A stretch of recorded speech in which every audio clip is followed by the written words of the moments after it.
Hey there, this is Robert Budd from Robert Budd Show. Today we are talking to Ryan Gallop.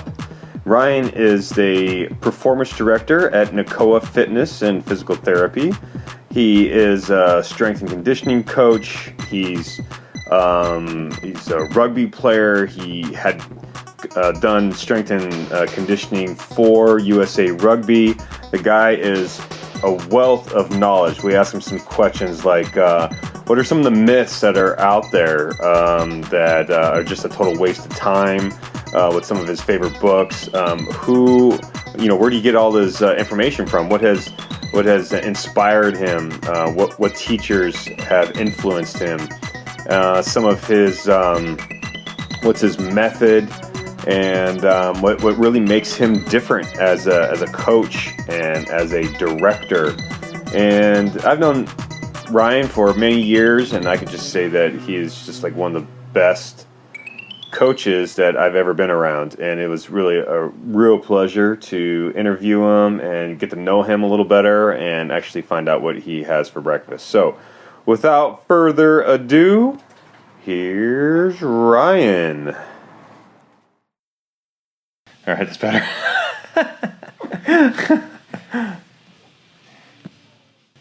Okay, it wasn't locked on. All right, cool.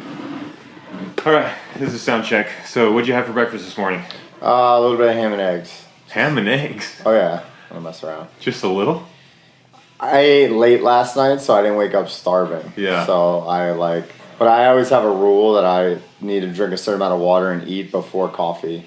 Ah. So this morning was a day where I just forced a little food just so I could get coffee in me. Why is, what's the rule about? I don't know, I know it goes, now the ketosis crew is all about coffee first and, letting your body go a while without food. Yeah. For me, it was always, I think it was something literally from when I was a kid. My dad taught me never take medicine on an empty stomach or something. Yeah. And then when I was first drinking coffee in my early 20s, somebody was like, oh, you never drink coffee in an empty stomach. It was one of those stupid things that stuck in my head. But then, then when I started hearing, oh, you got to eat first thing for your metabolism's sake way back in the day. Yeah. I was like, perfect. Because I don't wake up hungry, ever. Yeah. So I almost force myself, even if it's a little bit, just to eat something so I can get coffee in me, especially in early days. Yeah.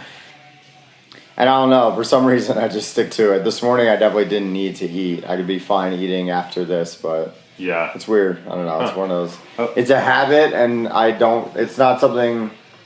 Well, it's not something I researched or religiously believe in. It's just a thing that I don't even think of anymore. Yeah, just works for you. Yeah, pretty much. Cool. Good sound check. I think I got it all. Sweet. All right. Sweet. All right. Well, thanks for. Shoot, you're a hard guy to track down, sure. Man. I hear that a lot. Between the work and family and Big time. actually having fun and stuff like that. So cool. Thanks for doing this. Absolutely. Thanks for doing it. So first of all, this is Ryan Gallop, and say just a little bit about yourself. Sure. And who are you? So I was born in Montauk, New York. So I'm from Long Island. Lived there. Went to college on the East Coast. Moved out here after college. Lifelong athlete. That's kind of what drew me into this profession, I believe. Happily married now. Wife Katrina. Got two amazing sons, Asher and Kieran. They're a heck of a lot of work, but a ton of fun. Grom. They're major groms. And but they keep me busy. And then I'm a performance director here at Nakoa. I help manage the team, and I work with a lot of our higher athletes and do a lot of our athlete recruiting and program development within the sports vertical. Worked with a lot of good name action sports athletes, and then rugby is a big background of mine from playing it. So I worked with a lot of our national team players, and still have good relationships in that world, and that's always a passion of mine. So it's something I'll always keep my foot in the door, be it playing it or coaching it or training it. When did your sports career start? As a kid? As soon as we were allowed to play organized sports, I don't remember not playing a sport, and it's we just started my older boy in like his first, semi-organized soccer league. Yeah. There's games and scrimmages. It's not real playing yet, which I think is good. But it's just so fun to see because I remember at that age being so naturally amped, to put on cleats and play a real sport. Yeah. And how old is he? He's 5. He just turned 5. So it's a U5 league. It's mainly kindergarten age kids who aren't trying to be superstars yet. They the dudes who run it are super funny English guys. They make it fun for the kids. It's good for their level. Like I always get asked, and I know it would be so cliched for me to be the hyper gnarly sports dad and push their kids and everything and try and train them too young. So I make a conscious effort to be the opposite. Yeah. Like I want my kids to play sports and I want them to want it, but I always tell them we'll play what you want to play. Yeah. I want you to try everything. It doesn't always have to be serious. Like I don't want to be that stereotype psycho dad. I've seen that backfire. Man. We've seen that in here. I've worked with kids who you can tell their parents are more into it than they are, and it's just sad. I don't want that. Yeah. So what'd you start out with? Soccer, just because I was first, and it's easy. It's funny too because once we got to high school, like me and all my friends, we didn't have football as an option until high school, so we all left soccer to play football. But I realized even messing around with Asher the last couple weeks, soccer is the ultimate muscle memory. I get a ball at my feet and I completely remember everything and know what I'm doing, and it's shocking because I'm I haven't done this in a while. Even 2 years ago, we were training a team, and there was a good goalie who wanted me to take a couple rips at him, and I was shocked at how much that's just one of those things because you develop it so young and it's more feet than hands. I was surprised how much that's still there. My brother had told me a while ago, he's when's the last time you kicked a soccer ball? Because he has older boys, so he was doing the soccer thing before I was. Yeah.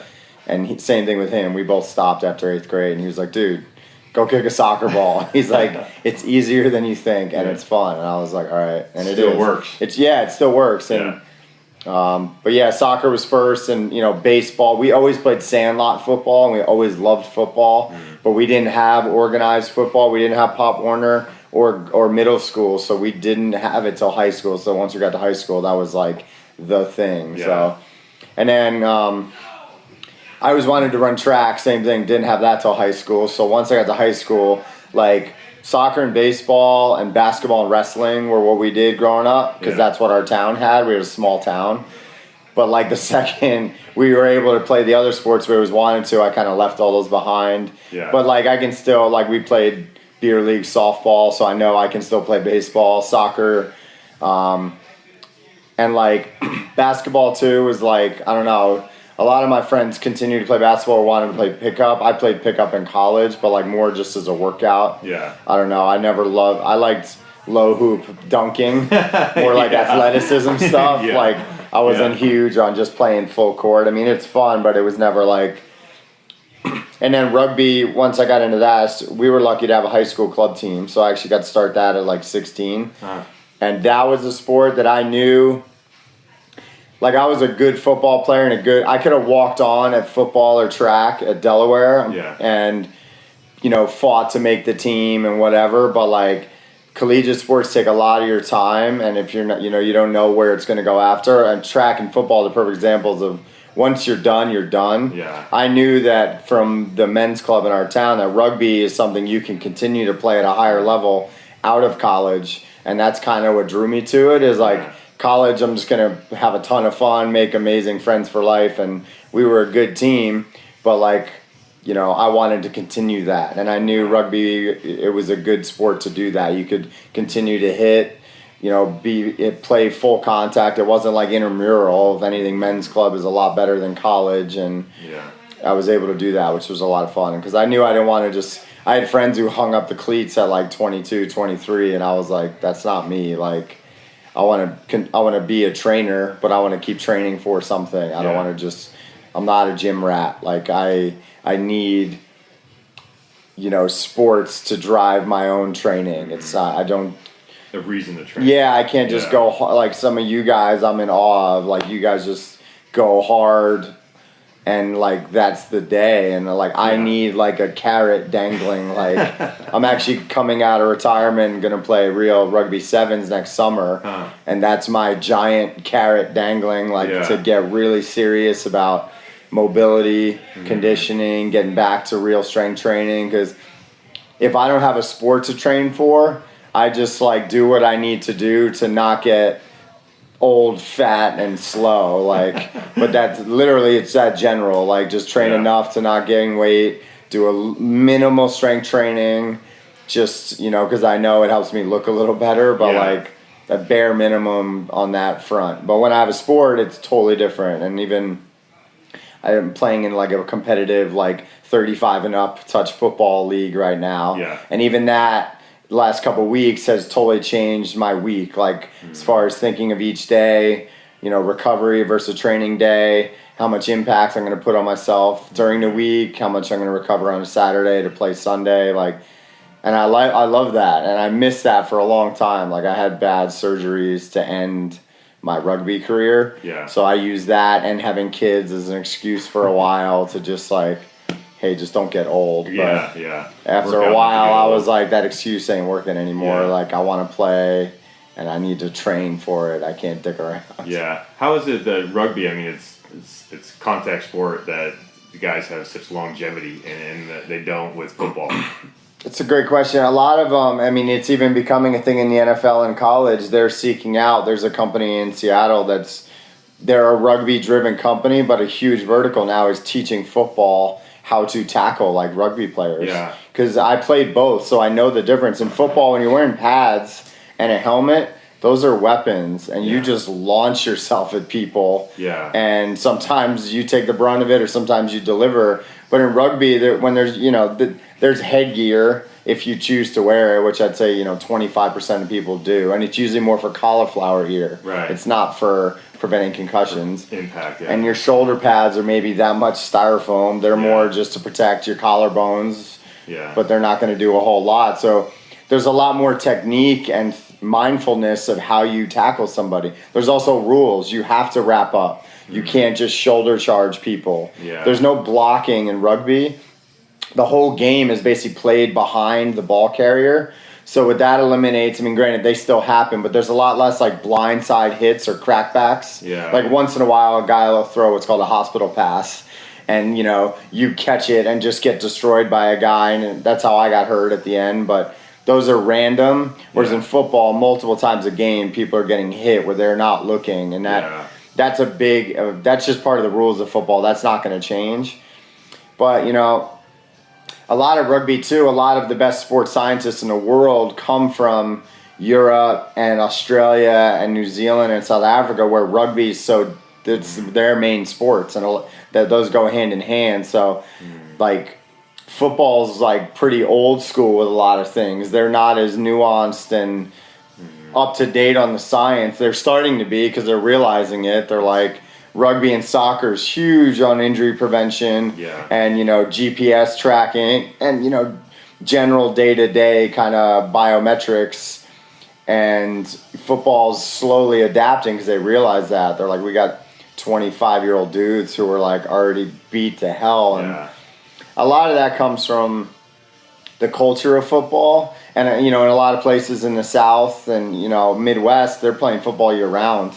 Like, if there's any sport, you should not over-specialize that. It's football, because it's just too damn physical. Now, granted, if you're just playing 7-on-7 or flag in the spring and summer and lifting and sprinting and whatnot, then it's fine.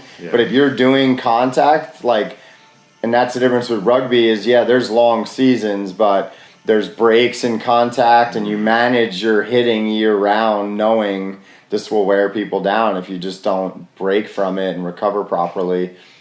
You know, football it's just so much more like, I think it's a little more cutthroat too, especially because it's our sport.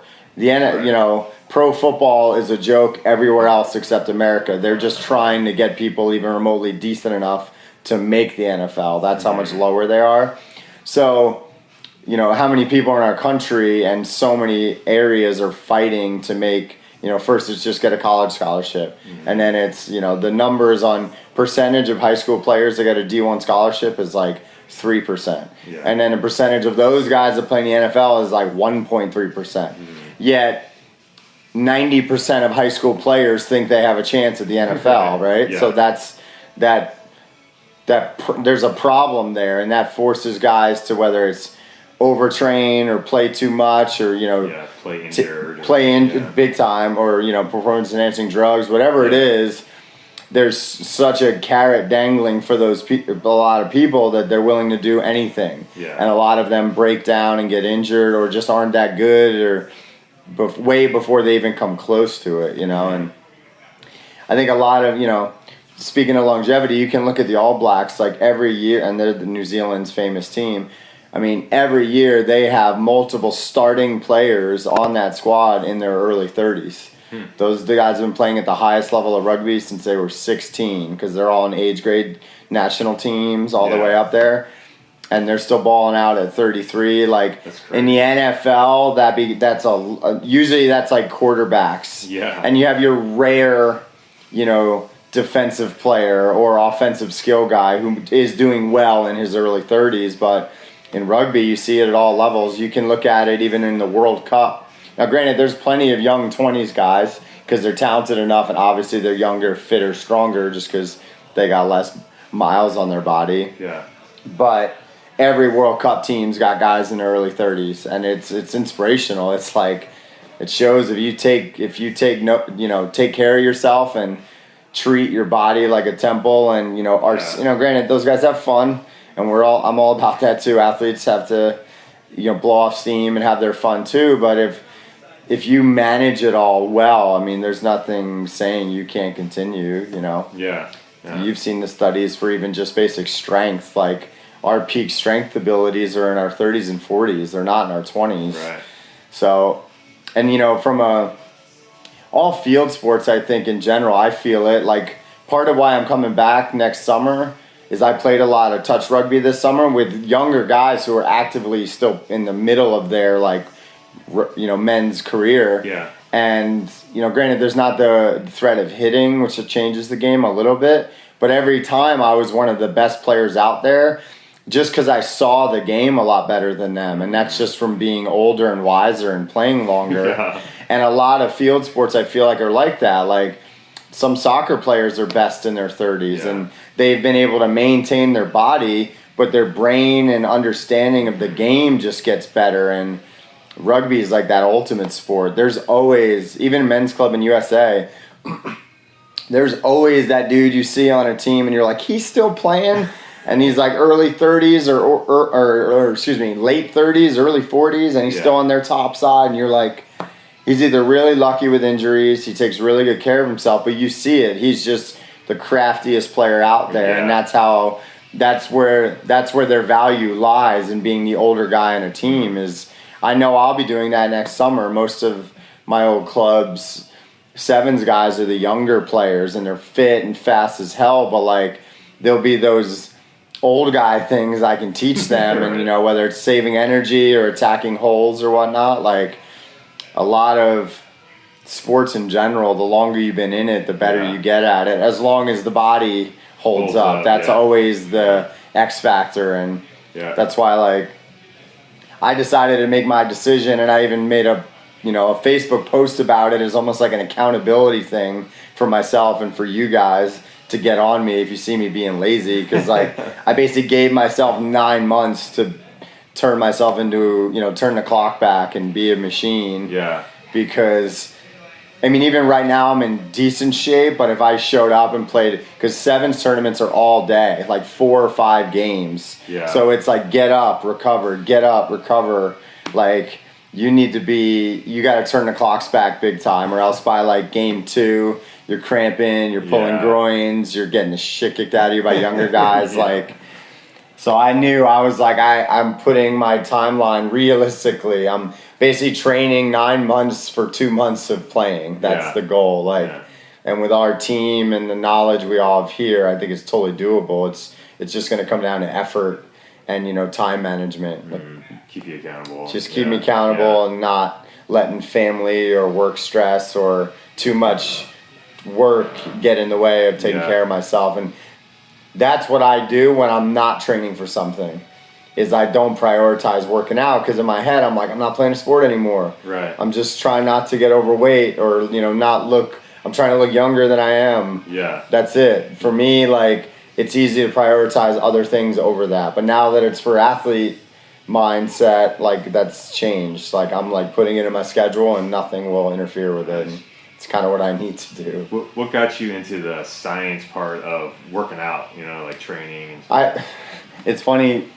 I was like most typical high school kids. I had no freaking idea what I wanted to do.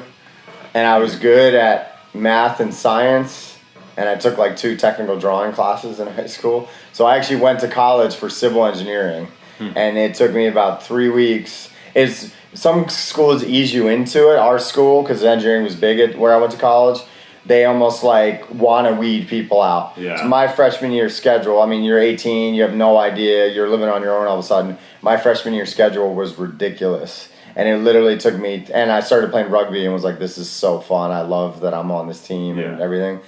And like 3 weeks into that schedule, I was like, this is not me. Like I see what engineers need to be able to do, like sit in front of a computer for 12 hours straight. And I was like, this is not me.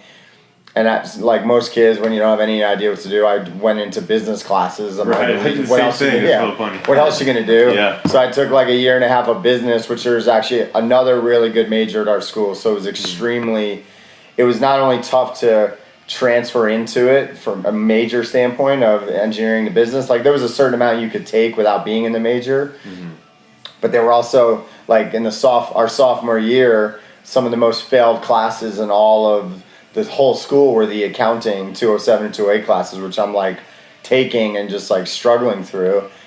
And I think it was like the spring of my sophomore year, I took like a health and exercise class as an elective. And it was very basic and whatever, but it was like the one class that didn't take attendance that I actually went to every single one.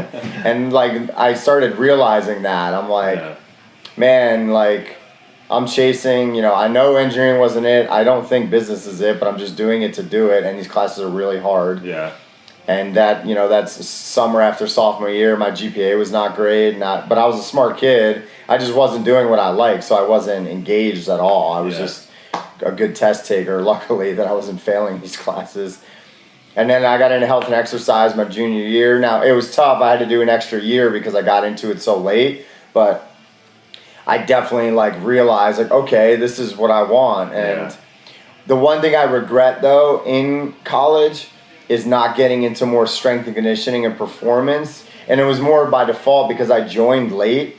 If I went into strength and conditioning, I would have done it more than an extra year of school, which I wasn't willing to do. I was already embarrassed that I had to do a 5th year. So I just did a lower level fitness management, which had, it had all the kinesiology and anatomy and phys, but it didn't have as much athlete-driven stuff. Mm-hmm. So I got out of school and came out here and just was a personal trainer and, did that just to make ends meet and trained myself for rugby. And the more certs and, education I sought out in the performance world, I not only started using it for myself, and I was way fitter and a better rugby player in my mid to late 20s than I ever was younger. Mm-hmm. And it was because I started taking the training seriously and learning about it. So it was almost like a guinea pig thing.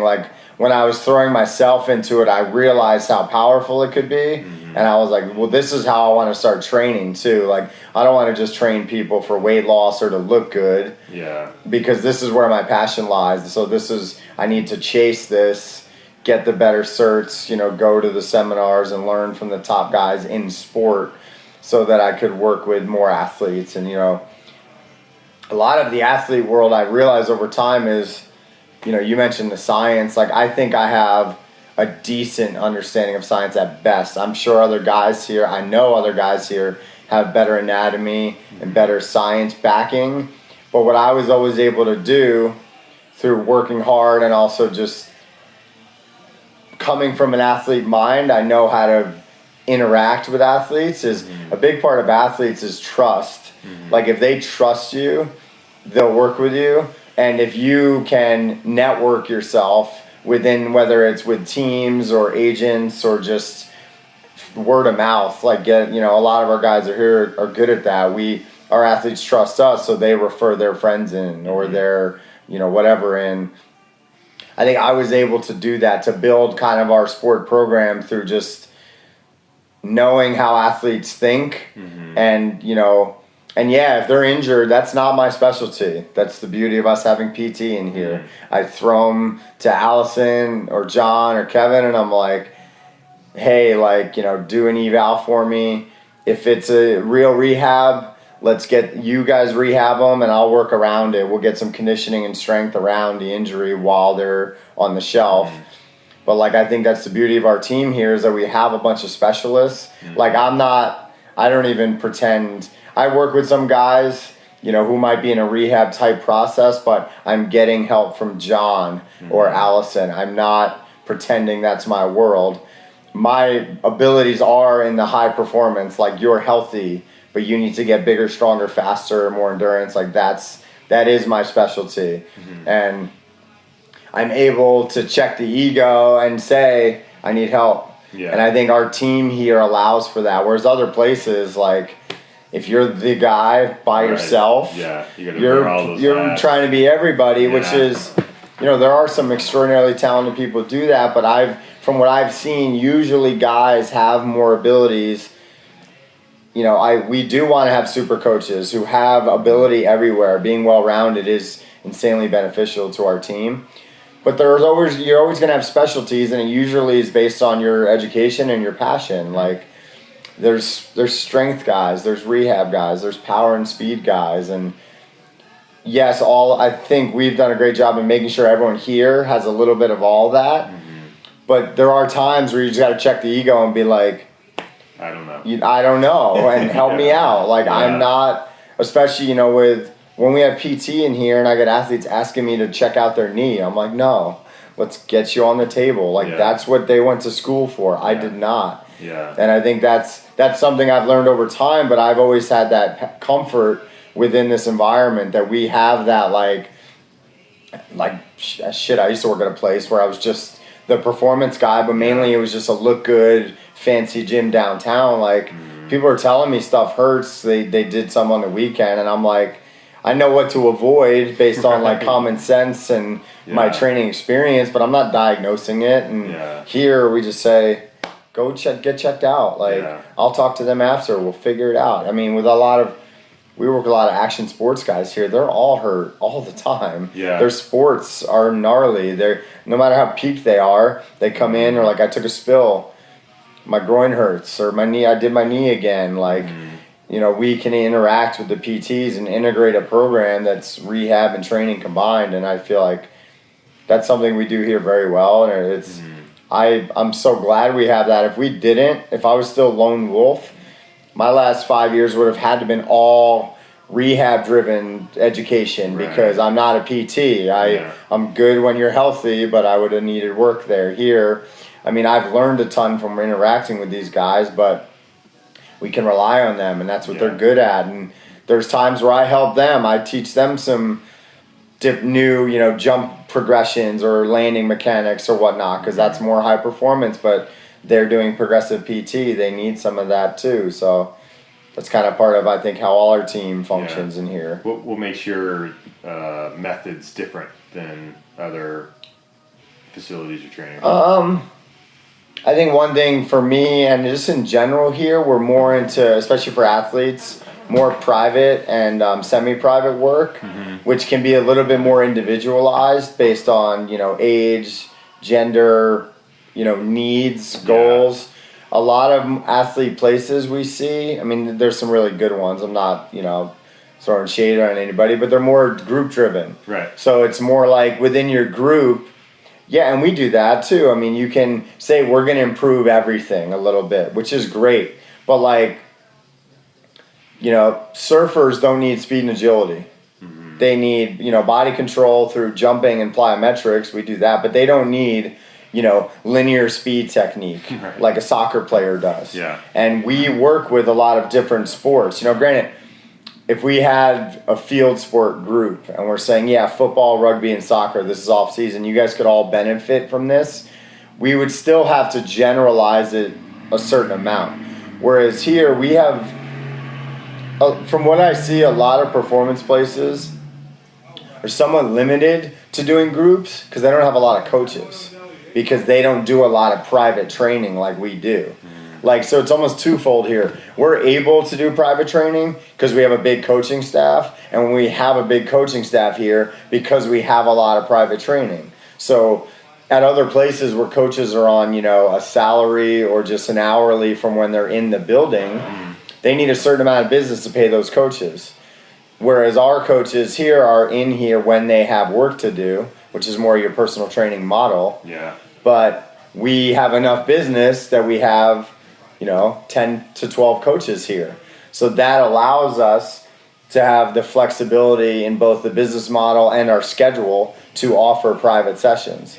Whereas, say, our business is only 3 coaches. Say in the evenings, it's only like me, Jason, and Eric. That's it. We couldn't do a bunch of privates. We'd be missing out on our regular group training clients, our personal training clients, and our athletes if we're just available for like 3 people per hour. But the fact that we have a bigger coaching staff, we can have multiple groups, multiple private training clients at once. Yeah. So that enables, that enables the business to, progress and be successful. But it allows for our coaches to do what they want, which is, individualized programming. Really, whether it's a periodization or you get people randomly here and there and you're just trying to give them doses of all the different qualities. But, it's not just, and I've worked at a place like this years ago and I learned from it. I'm not going to say who it is, but it's really, groups need to have a program, but a lot of places it's here's what you're doing today. It's acceleration focus. Yeah. And your group is this age group. Go. From a coaching standpoint, there's not a lot of buy-in there. Whether you like the program or not, it just gets tedious. And I worked at a place, literally, and I loved the facility and my coworkers. I didn't last 4 months. And my director was grooming me to be his like right-hand guy. And I had to tell him, like, I can't do this. And he was like, you're going to be my guy. Granted, he left 6 months later, so I know he was thinking the same thing. Yeah. But it was like, you can't just hand people a sheet or coaches a sheet and say, this is what. You can hand them a framework and give them some play within it and know that there's an end goal. But if you're just cranking through a couple groups every afternoon, and there's no creativity there. There's no creativity. There's different athletes every time, so you're not really watching their progress. Like, they might be with this coach this day, this coach this day. Now, we work here. We can sub in for coaches, but for any private or group, we like to have a lead. Yeah. We want those people to have a lead coach, and he's sick or on vacation or whatever, so-and-so subs in, and they don't skip a beat, but to have that personal relationship and who to expect to work with. And, for, Ryan Sheckler's in here right now training with John. Like, John's going on vacation in October. Unless Ryan's out of town, Ryan's going to train with another coach, but on that individualized program that John has built for Ryan.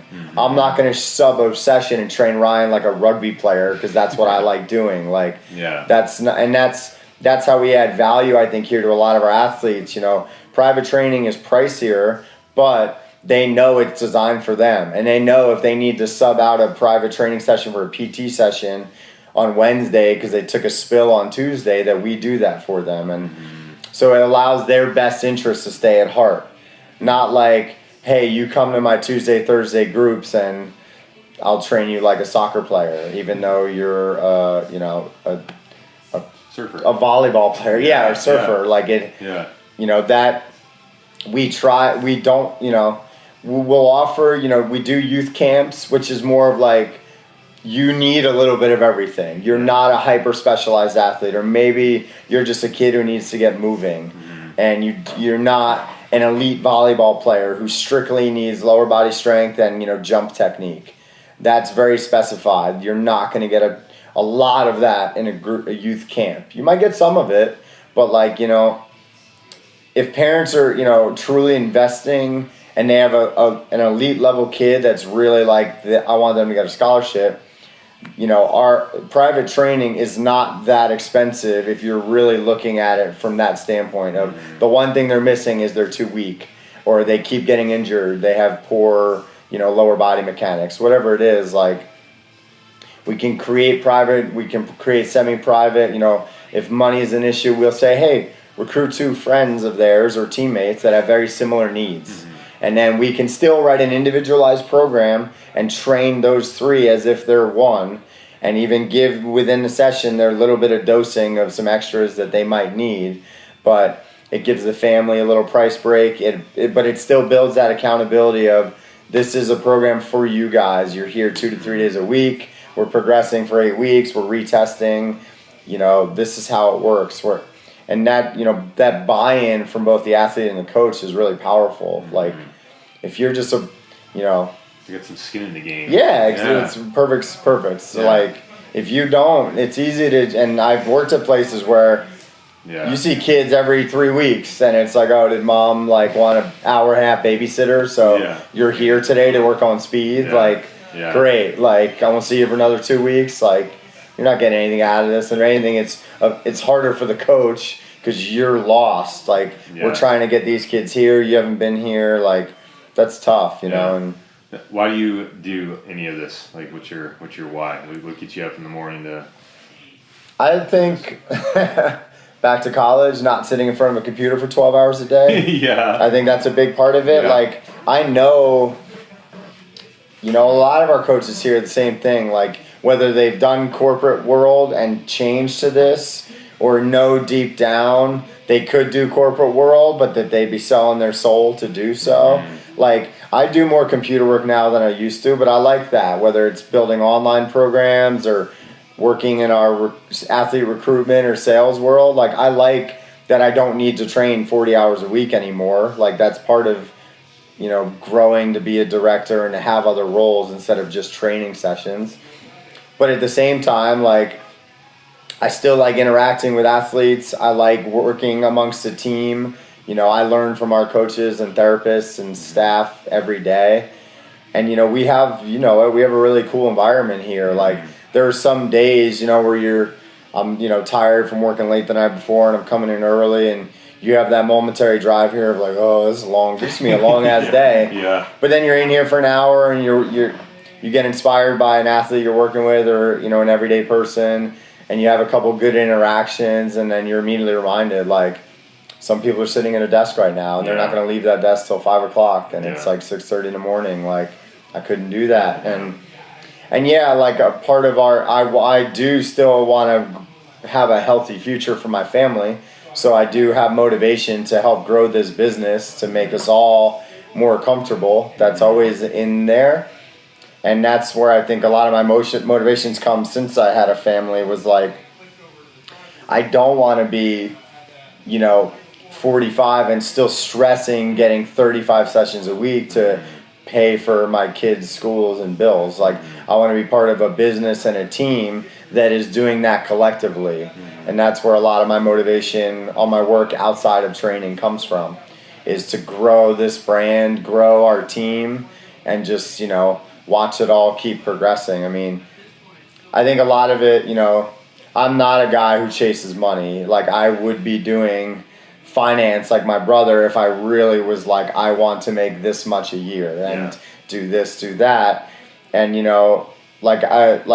I'm sure there's parts of what I do that my brother's like, oh, that's probably awesome. And there's definitely parts of what he does that I'm like, good, he's killing it, good for him. And we're in 2 totally separate worlds, but that's by choice, right? Like, and I think a lot of people in here, like, I mean, 2 of our top coaches, Jason and Taryn, were both in the corporate world their whole 20s. At the end of their 20s, they realized, I'm going to take a humongous pay cut, but I am not happy what I'm doing. And they were like our first interns when we didn't even have an internship program. We're like, they're just good people, and we'll figure out a way to get them on this team eventually. And it works, and now they're 2 of our top coaches. Jason's our program director. Taryn's one of our top coaches without a doubt as far as being well-rounded. And they were ones, there's always, I heard a great line last week. A football coach said it. He said his dad always said to him when he was younger, grass is always greener on top of the septic tank, which is even gnarlier than across the road. It's everything looks better. His point was when a kid was leaving his school to go to another school because he didn't like that he wasn't a starting quarterback. Yeah. And because he was running away from competition was the coach's point.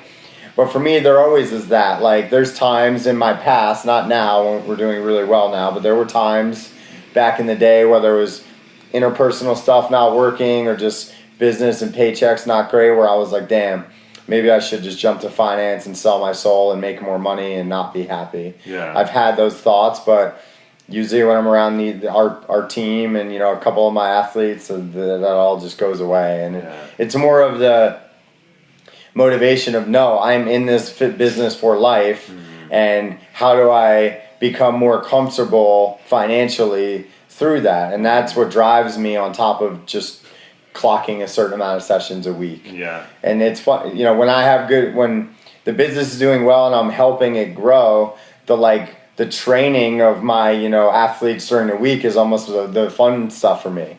It's like, okay, I got all the numbers game down. Now I get to just go train 5 of the guys that I enjoy being around. That's my afternoon. Yeah. Like I enjoy that. Like, and that's I've been pushing to get that route. I used to, my late 20s. I mean, I put some days down at a place downtown that were legendary marathon days. I don't want those anymore. Yeah. Like, I'm over it. I'm too old.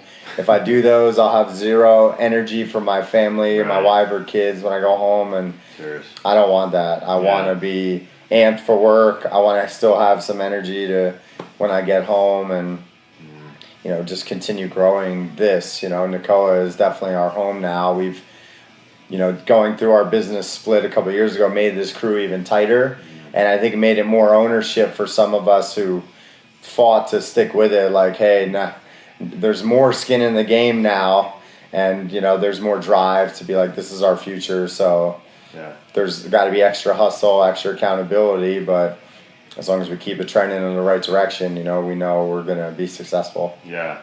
What are some of the myths you see out there? Just some of the BS stuff. Honestly, it drives me freaking crazy right now. I wrote a blog about it a couple months ago. I can send it to you. That's only one specific world of this. But there's like this new, I almost want to call it show-off fitness. And a lot of it, I get it in like the calisthenics world, like, you know, the gnarly body weight stuff or some of the CrossFit stuff, you know, with the crazy levers and all, you know, or like even if you're into Tough Mudders or those crazy races, I get it. But there's this like show-off world of just like absolutely absurd, whether it's footwork training or like loaded stuff, or just like you just asked me, what's your why? Like, there's so much out there now that I see on social media where I want to just be like, why? Like, freaking, if you're going to post that, give me the why. Yeah.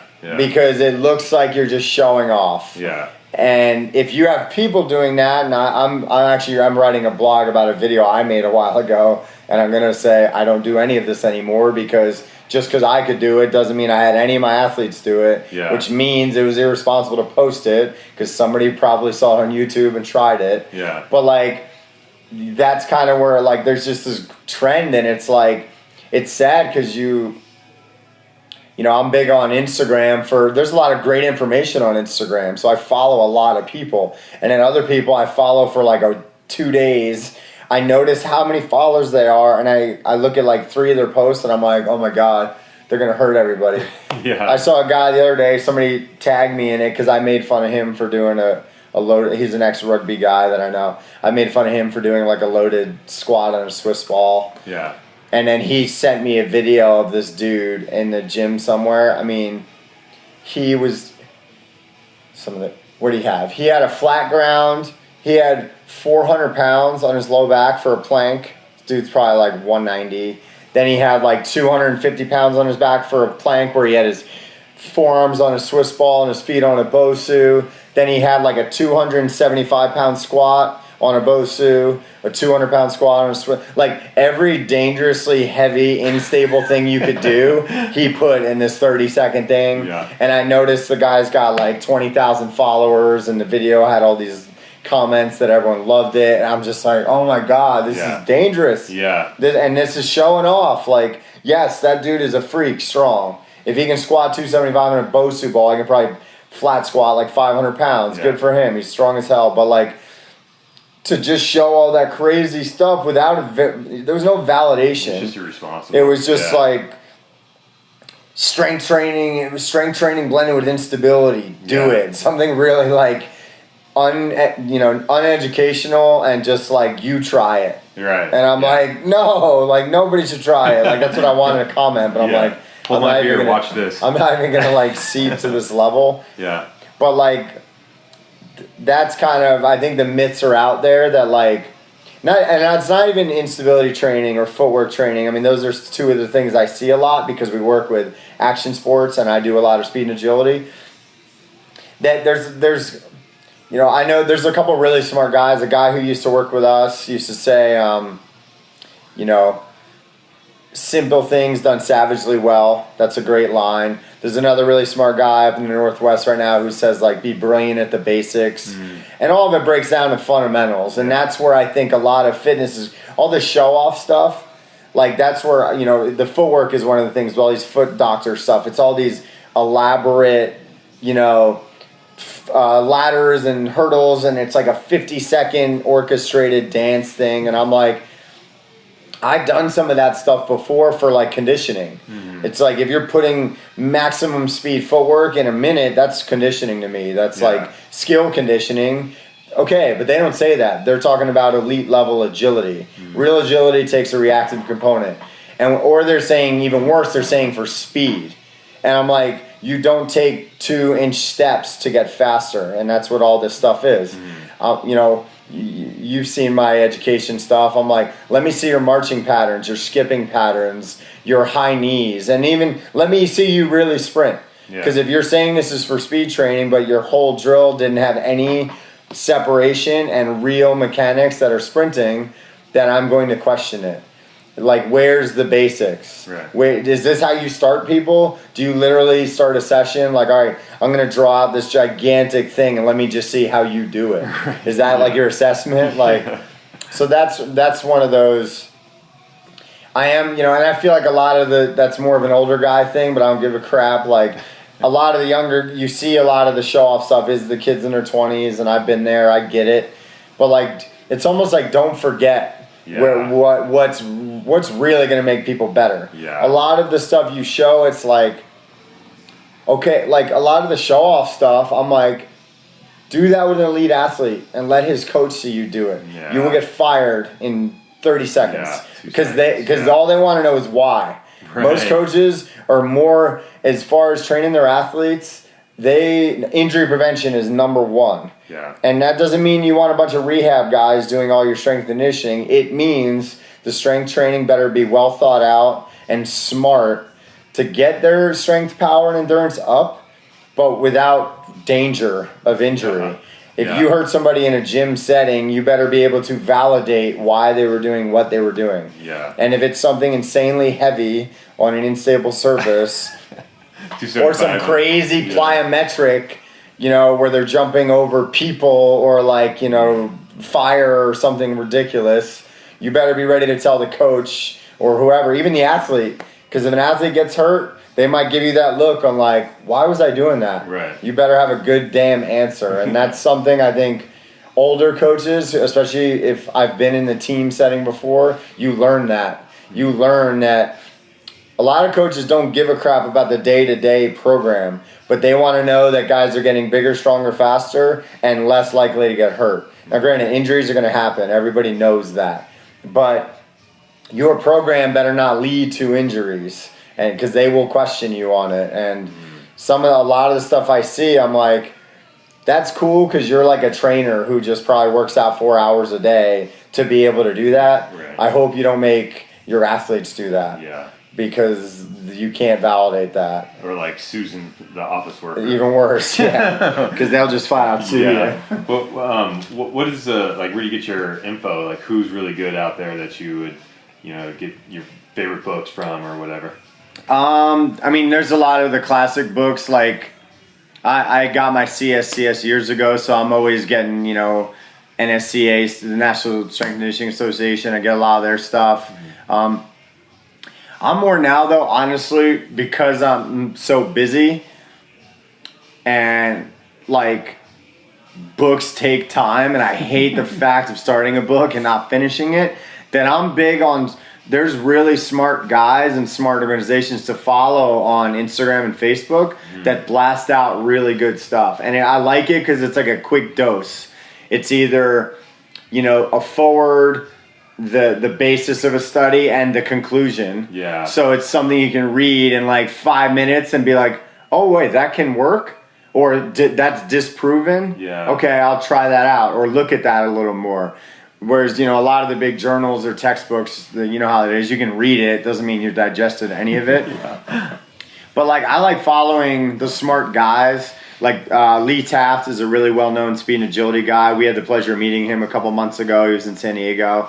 I like his stuff because he's been doing it for so long. He has a really well thought out progressions for things, for like agility and speed training, and he's very good at adapting it for athletes and kind of, posting why certain things are maybe old school and shouldn't be done anymore, and why some of the new stuff is not going to replace the fundamentals that are proven over time. There's smart guys, Brett Bartholomew, Lauren Landau. There's some I know some international guys through Rugby that I like following their stuff, and it's good because whether it's videos with this is why we're doing this, and you're like, wow, I never thought of that progression, I'm going to try that, or we used to do it this way, and like I'm kind of big on that, of like, used to do it this way, realized it's not that smart, it's not worth the risk versus reward, so kind of regressed and like doing it this way. And it's more of just those quick, like, back to the fundamentals things. I always stick to that. My mentor from my first place, Brent Calloway, he's like the top combine guy for Exos, who's right down the road, and he actually more does international travel. So it's funny because he doesn't post that often on social media, but when he does, it'll be like an old chart from a textbook that's super, to the point of like, here's your force velocity curve, and we tend to work too much here, and we need to not forget these other areas. And it's just good reminders of stuff. I read it, I had to digest it and regurgitate it for a test, now like 10 years ago, I got my CSCS. So like, it's a lot of these guys are good about just sharing that stuff, and it gives me that quick, like, even if some days, like my training, if the program's in place, it's more about the interpersonal, and I'm working on sales or something on the side, so I'm not actively thinking of training all day long like some of the younger coaches. So those quick little doses of something, whether it's an Instagram video with a well-written, comment from the coach on why the athlete's doing it, it takes me 3 minutes to watch and read, and I'm like, there's my knowledge for the day, and I feel a tiny bit smarter, and it made me remember that my passion is still that. Yeah. Like, I'm not a guy who's out there watching, sales seminars and that kind of stuff. I mean, that the information from some of those books is beneficial, and I'll get more of that from Jay and Kelly because they're more in the business side nowadays. But my passion still lies in working with athletes, and those little quick moments of knowledge just keep me remembering. And I try and do that myself I don't want to, I have a lot of friends and family on Instagram, so I try not to be the training only guy because I don't want them to forget about my family. That's pretty much why most people follow me, is my kids. They're just funny. But like, I will post something educational or just highlight one of my athletes once a week just to make sure, like, hey, this is what my Instagram kind of represents my passion. So it's family, friends, work, sports, and training. That's why it is who I am, and I just don't want it to be. I mean, some of my training buddies, I'm like, I get why they have 2 Instagram accounts, because one of them, it's like training posts 3 times a day, and I'm like, if my friends and family saw that, they'd be over it. They'd be like, get a different page or something. None of my family follows my Instagram. It's all work. Exactly. Like, and that's the thing, right? If you set that precedent. I got in on Instagram pretty early, and it was actually right when we had our first son. So, like, my Instagram started for family, and then that was also when it was growing for people using it for work. So they went hand in hand for so long that I've just maintained that. and made sure just to balance it really well so that my following's grown, and it's probably a pretty good mix of friends and family who don't give a crap about my athletes or my training. They just want to see my kids and stuff, especially because I moved west, so a lot of my friends and family are back east. And then the other half are athletes I've trained or colleagues who do like the Nakoa stuff and the training stuff, and they think it's hilarious. They've never met my kids, but they feel like they know them because they see them on Instagram. Yeah. But I definitely make sure to walk that line because I didn't want to do the dual account. It's just too much work. And I do Nakoa's social media too, so it's like... Yeah, it's way too much. I'm going to draw the line somewhere. Yeah. If there's somebody that, like your 10-year younger self getting into the business, like what would you suggest for them to do? And if you were a client in your shoes right now, like your age, a guy, what who would you seek out? Like, what would you do? So, for my 10-year-old self, 10 years ago self, I would have, I was right about when I got my CSCS, and it was right when I just started dating my now wife, but before we had kids and got married, I probably would have, I knew the place I was at wasn't a spot for me, but I kind of settled into a place that I was able to make good money at, but it was definitely, I was working in a performance environment in a bubble. Like I made a performance environment inside of a really fancy gym downtown. So I wasn't actively learning enough. So it's basically one or the other. If I was going to keep that work that I did, I should have done like a 2 years master program just to keep my head in it, or I should have tried to get a job at like a college strength and conditioning staff. I mean, the money is not good in most college strength world, but just to continue my education. Because in that world, I worked so much and basically like taught myself a lot just to get myself better for rugby. So I was getting better in the industry from self and training my teammates. I was letting them come in, or I was doing the strength and conditioning for our club at the time. So that's how I was getting better. But it wasn't like a daily like this where I learned something every damn day in Nakoa because I'm surrounded by a bunch of like-minded people. Down there where I was at, most people, it was look good, it was weight loss, it was bodybuilding. It was not my passion, but it was where I was, I got brought in under, you're going to be our one performance guy. And they thought that the place was nice enough they could get athletes to go there, but it was the polar opposite. Athletes want a private, controlled setting where they can be themselves. They don't want to be in a big fancy gym where people are going to take selfies and ask for autographs. So that would have been my difference then, I think, if I could have changed things. And then as far as now, like a dude my age, honestly, like, and how old are you now? I'm 36. Yeah. This is going to sound self-serving for us, but they should seek out a place like Nakoa. And if they can't find us, there's other places. I don't know if they do it as well as us, but this model is slowly growing. But, you can't just blindly train as hard as you want. That's why certain gyms, I won't name names, are just too intense for a lot of people to get started again. Like if I just went to a regular group training place, even our groups are awesome. I personally, if I just started doing them twice a week, would be enough. And then prioritizing mobility, flexibility, recovery, and maybe physical therapy in between until I built up a base, and then maybe incorporate a third day a week or one of your kettlebell classes. But like, be smarter. Like, it's part of why I gave myself 9 months to get ready for 2 months rugby. Yeah. I can't train right now like I'm going to be training in March. It just would not work. I cannot lift heavy 3 days a week right now. I cannot do 1 to 2 speed sessions. I definitely can't do the conditioning that I'm going to have to do next spring now.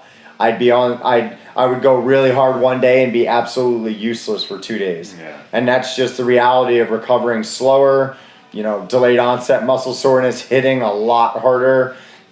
And I think it's important to come to a place like this that does an assessment and that gives you a dose of reality. And we might let a person try a class and say, we'll hit you up in 2 days. See how sore you are. See Yeah. if you've been able to sit normally since that strength day that you hadn't done in 3 years. Like that's why we're not huge on the trial. We prefer an assessment first, even if your goal is group. We want to see how well you do the primal patterns, get some body composition, even test out basic work capacity in a dynamic warm-up. Like some of our people we take through our dynamics in a assessment and they're smoked. I'm like, you realize that's the first 15 minutes of a group and then you have 45 minutes of exercise, right? Like, and that can be that reality check. And I think guys my age who are deconditioned or maybe, you know it, just used to going to their own gym and doing what I call the college workout, you know, which is basically upper body bodybuilding, back and bis, chest and tris, shoulders. They do calf raises once a week instead they did legs. Like I think a lot of dudes our age, when they go to box gyms, that's what they do. And they don't realize if you're not lower body training, you're missing out on a lot of muscle mass, which can help with maintaining testosterone levels, keeping your metabolism higher, keeping you able to bend down and wrestle with your kids. Like they're missing that component. And if they're not forced to do it by some form of smart professional, they're going to avoid it. I know how it is. I've been there. I've had programs in the last 6 years that were literally, my only lower body I did was off feet conditioning. Like the rower and the Versa climber, those were my lower body days. And that was just to burn fat, to look better for summer. Like if I didn't have to lift my legs, I wouldn't. Knowing that's wrong, but nobody was making me do it. And when I wanted to do it, I would throw myself in classes and be like, I need somebody to make me squat because I'm not going to do it on my own. Now that I'm going to rugby, I'm doing goblets, which are going to progress to back squats, you know, getting heavier deadlifts. Like I have a yearly plan in my head because I need to be foundationally really strong by next spring when I start conditioning because I'm going to lose weight and I don't want to be too light to play. So there's that mindset. And part of our assessment process here is just asking these dudes, what do you want? Like my brother actually just referred a buddy of his in who's a coach for my older nephew's baseball teams. And he was very flat out. He's like, you know, I'm a lifetime surfer and snowboarder and I've had a bunch of injuries and, you know, my kids rip and they compete and I want to surf with them for another 20 years. You know, we hooked him up an assessment. He's doing like a month of privates and then he'll probably be able to do groups and privates. Like he needed just a reconditioning and us to teach him how his knees and back all should be moving and they should be in these positions. But, you know, he doesn't have a ton of limitations. He needed that education and he knew if I go to the wrong place, I'm either going to get hurt or I'm going to train too damn hard that I'm going to be sore and I'm going to be over it.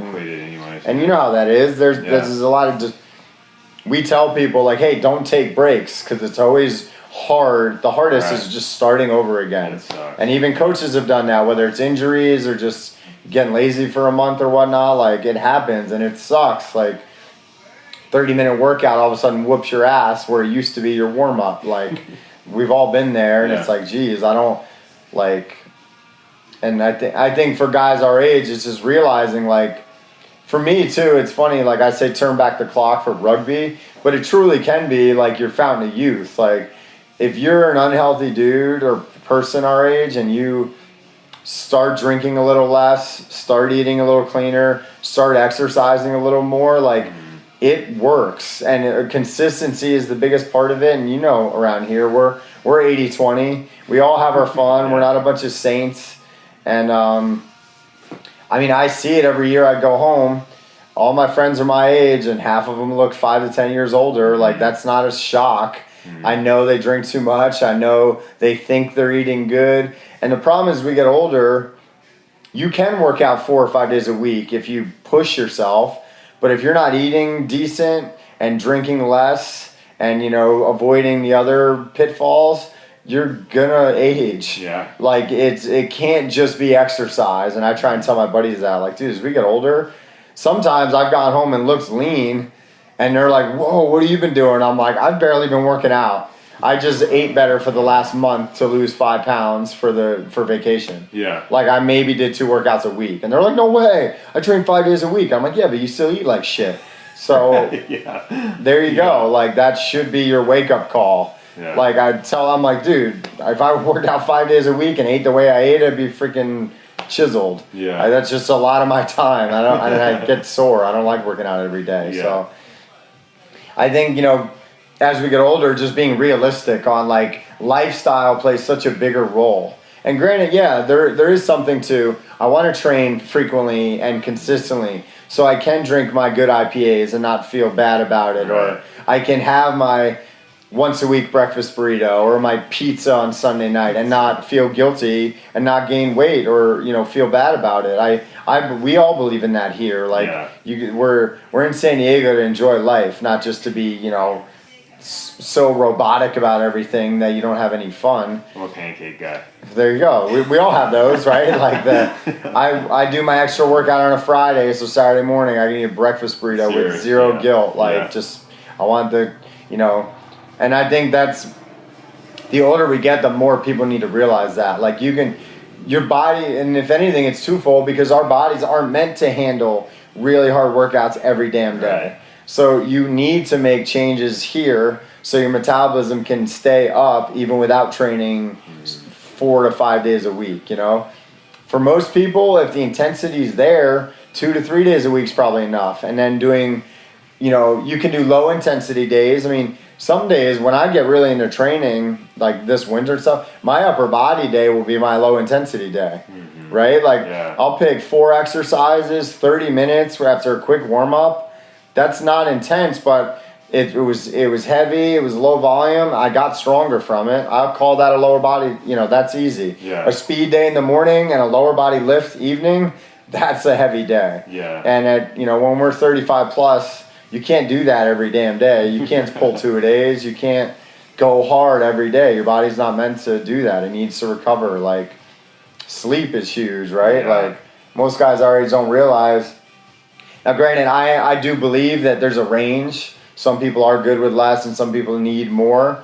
But as long as you're getting consistent sleep, in that 6 to 9 hours, depending on who you are. Yeah. But it's those people who get crappy, stressed out, adrenal fatigue sleep, and they still push through it with extra coffee and more training. They don't realize that's just doing them more harm. Yeah, jacks them up. Oh, totally. So I think just being smarter as we get older, and you're supposed to be. We're supposed to get wiser. You're supposed to get wiser. But I have buddies who are still like training 5 days a week, or even worse, don't work out at all and still drink 8 beers a night. I'm like, that's why you have a big beer gut and you're 36. Like, no wonder. Yeah. What's last 2 things? Sure. What's the like a random thing that no one like knows about you? Like either it's like random music that you like or something like that. And where can we find you? Like where can we connect with you? Sure. I'd say a random fact is I'm a pretty large movie nerd. So, there's times literally I was so into movies that I was thinking of writing screenplays on the side. I still think that's one of my bucket list things, which would stress most people out. But I really enjoy really well done movies, and even now TV shows have almost gotten better than movies because of how writers can work them. Mm-hmm. So the really well made shows on HBO and Netflix, I'm so into those. I like them. I've always liked movies as an escape. But I do I'm like a nerd about it. I see who wrote and directed it, and I'm like, oh, that guy made that. That's why I like it. I like his style. And it's definitely one of those things. I definitely have a bucket list and a couple ideas that down the road when I have more free time and I can just throw in the journal, I'll write a movie. Cool. And then you can find me obviously in Nakoa. This is definitely my second home. And then I'm on Instagram, RG1 Nakoa. Same thing on Twitter. I'm not really that big on Twitter though. I'm more Instagram and Facebook. Ryan Gallop on Facebook. I'm huge on I'm always open to connect with new people on Facebook, especially if we have similar, a lot of like I said, my information nowadays comes through social media because I'll get a follow request from somebody and I'll click on their thing and, oh, we know these 5 dudes. Oh, then I believe in him. Right. And if we have none of the same friends on Facebook, I'm like, it's probably fake. It's a troller. But I use those, shared connections or shared friends And if I get requests and they're friends with you and Jay Waiton or something, I'm like, oh, cool. Yeah. And then I use social media that way, because if you're smart with it and diligent, you can pull a lot of good information from it. It's more of like if you see two crazy things like in a row, I'm like, all right, I'm done with you. I've done that before too. But yeah, I mean, I'd say here or social media, those are my two avenues. I'm always open to be emailed with any questions about anything. It's just my name, ryan.gallop@nakoafit.com. Cool. And I'm always open to talk and meet with new people. Yeah, awesome. Well, thanks for being here. Is there anything you want people to know before we go? Yeah, we have a speed and agility ebook that I built with Carlin Isles. Yeah. He's deemed worldwide as the fastest rugby player. We made a speed and agility progression. It is heavily based on kind of a level 1 fundamentals, if you will. So it's you're not going to see any of that. It is very well made from a video standpoint, but you're not going to see any of the fancy dance moves you see on Instagram. But we have that available on Nakoa Life, which is our online program site for Nakoa Fit. We also have an Instagram for Nakoa Life. The website it's in my profile. It's in Nakoa Life profile. We're going to be testing out some other platform soon. There's a platform called Train Heroic that we're going to do a little bit on and just see how that goes. And we're going to be in general, our Nakoa programs are going to become a little more live, if you will. We're going to be doing more online programs, be it ebooks, individualized things. As you know, you're part of it. We're going to be doing a bigger mentorship program starting in 2017, where there'll be weekends for our mentor crew, but there'll also be one-day seminars for even outside coaches or just athletes. Anybody who's interested in learning from us will be able to participate. Those dates will be available on our website coming up, and we'll be marketing them to our networks in the next couple months. Cool. That's about it. Right on. Well, thanks for being here. And thanks for having me, Rob. Yeah, absolutely.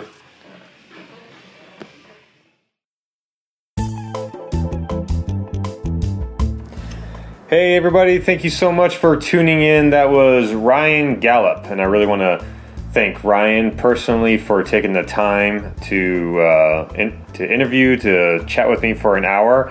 And for all y'all out there in podcast world, I really, really appreciate your time and your attention. I know it's yours, and you just gave it up. You gave it up so generously. And I also want to thank Jason Waiton from Nakoa Fitness and Physical Therapy for giving us the time, the room to actually record this, and actually introducing Ryan and I. I wouldn't even know Ryan if it was for Jason. So thank you so much. If you want to hear more of these podcasts with a wide range of different people, there's a wide range, it's a tongue twister, check out robertbudd.net and the podcast section. That's my website, robertbudd.net. That's Robert, BUDD.net. I'm also on the social media outlets, access, all that kind of stuff. Facebook, Robert Budd. Instagram, RobertBudd16. What else am I on? Twitter, RobertBudd16. LinkedIn. I'm out there. Anyway, shout out to me. I'm also on, if you want to get a hold of me and, just shoot me a message on Facebook and I get back to you real quick because, our phones do not leave our hands. So anyways, take care and I love you to pieces.